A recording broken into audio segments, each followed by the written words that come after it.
Dummies might help deceive the enemy, but in contemporary warfare, big weapons, big planes, and big vehicles rule the battlefield. But almost 100 years ago, in World War I, opposing sides dug in deep and battled from the trenches. It was a slow process. Then, in 1915, something new emerged that would change warfare forever. That something was the tank. Tanks in general are awesome because here you have this moving fortress of steel coming across the battlefield carrying all this firepower. Most tanks of the time weighed less than 30 tons to stay agile. But one leader thought bigger was better.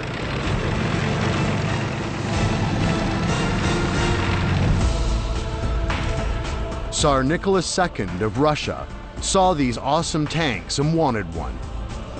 But he figured that if a 30-ton tank was good, then a super tank would be even better.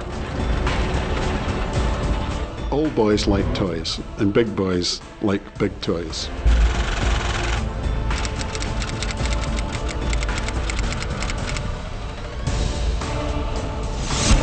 The Russian tank would be the biggest and baddest tank ever constructed.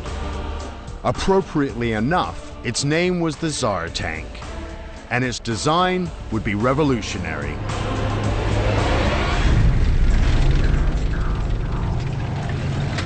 Most tanks have tracks to cross battlefield terrain, but tracks slow you down. The top speed of the British Mark I tank at the time was just 4 miles an hour. A man could walk faster. The Russians not only wanted it to be big, it also had to be fast. Really fast. So they had a brilliant idea.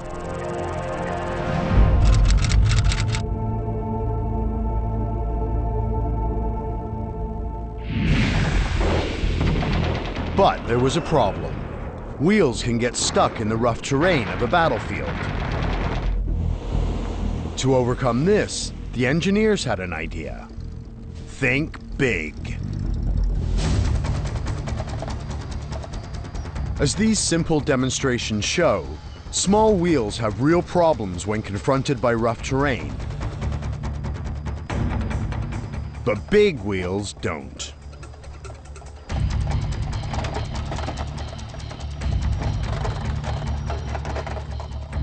The Tsar tank is just a crazy sort of, almost a mutant tricycle in a lot of ways. And the Russians didn't hold back. They made the front wheels 30 feet in diameter, 5 times taller than a man. There was not one, but 3 gun turrets, mounted on the top and the sides. 2 massive engines provided 500 horsepower. It would crush everything in its path.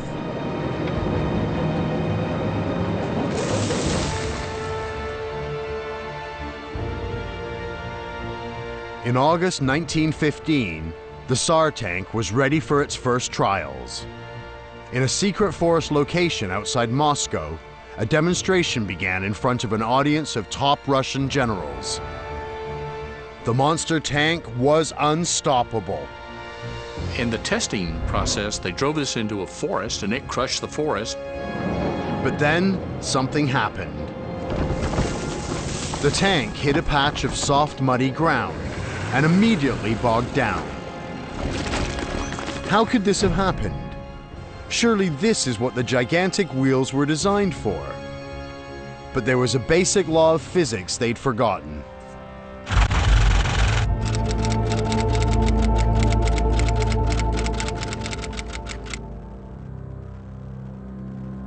The tank was so huge that it weighed 40 tons, more than a fully loaded semi-trailer. It was too much for the mutant tricycle. Once it got stuck, it never moved again. It remained in place for years until someone came along and literally cut it up for scrap.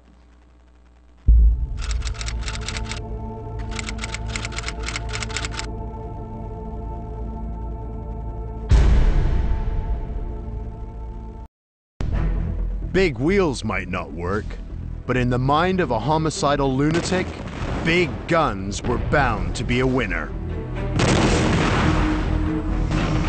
So it should come as no surprise that in World War II, Adolf Hitler set out to build the biggest gun in history.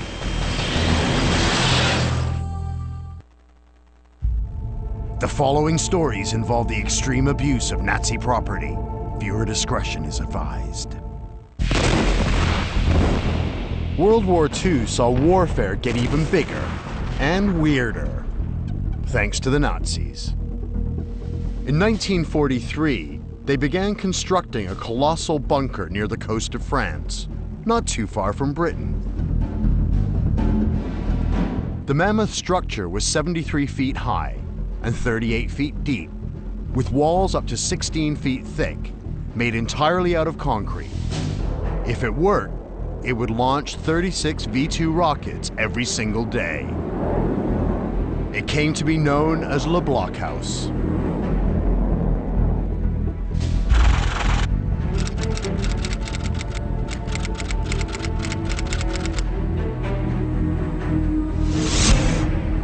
The Allies immediately mobilized massive bombing raids against Le Blockhaus. But the bunker was specifically designed to resist conventional bombs that exploded above ground.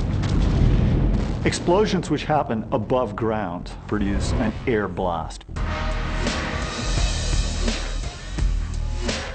To demonstrate the air blast, our explosives expert is setting a charge which replicates what happens when you drop a bomb on top of a bunker.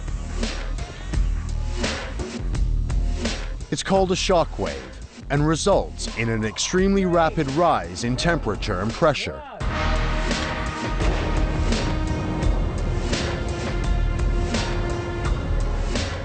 All that energy is absorbed by the bunker's walls, which are thick enough to withstand the blast.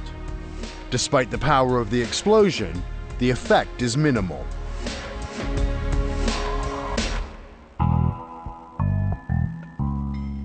The question for the Allies was how to destroy a massive bunker, specially designed to repel attacks from above. They needed someone who could think weird. They found him. His name was Barnes Wallis. Barnes Wallis was an absolute unique thinker. He was an aircraft designer, but he also designed the bouncing bomb. A bomb that bounces on water. Now that's our kind of engineer.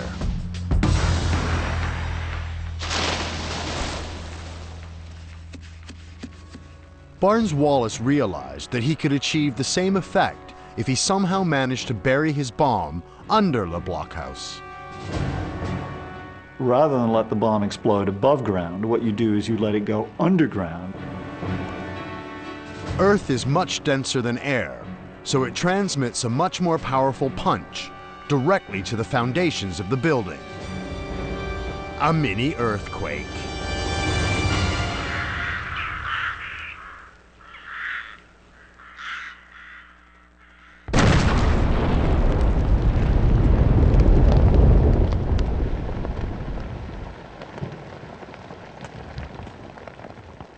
By providing that shake, you may be able to bring the whole building down on itself in one go.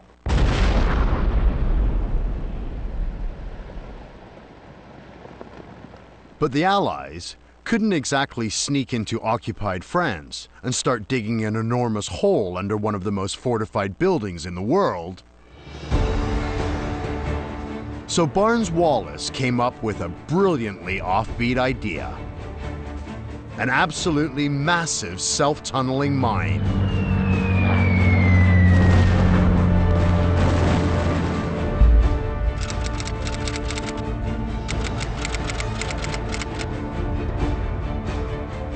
Tallboy was the world's weirdest bomb. Its tip was made of heavily armored steel. It was put into a specially modified bomber designed to carry its weight and dropped from 4 miles high. That gave the bomb time to accelerate to more than 2,500 miles per hour more than 3 times the speed of sound. Its hardened nose would tunnel deep into the ground. Then it would explode, creating a miniature earthquake that would bring Le Blockhouse crashing down. Barnes-Wallis had created a bomb that you could drop from below. Now, it was time to put it into practice. June 19th, 1944. A heavily modified Lancaster bomber from RAF 617 Squadron flies over the channel with Tallboy on board. Destination, Le Blockhouse. The Germans don't suspect a thing. The bomb enters the ground and, as Wallace predicted, sets off a mini earthquake. The mission is a success. Le Blockhouse is damaged beyond repair, and the V-2 rockets are put out of commission for good. Today, earthquake bombs are called bunker busters, and they're still in use by the US Air Force.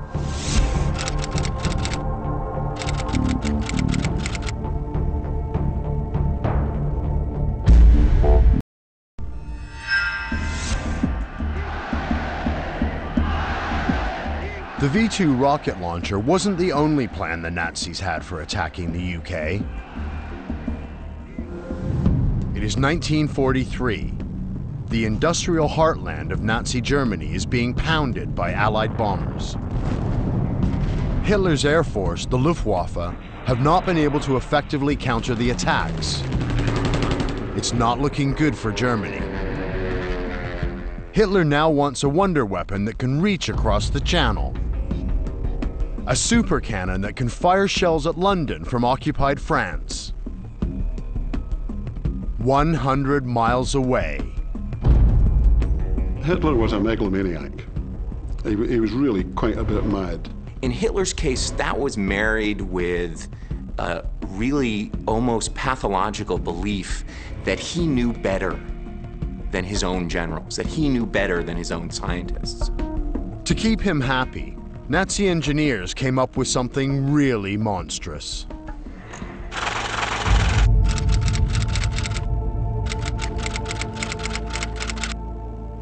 The barrel alone would be 490 feet long, twice as long as a jumbo jet. To maximize range, it needed an angle of 45 degrees.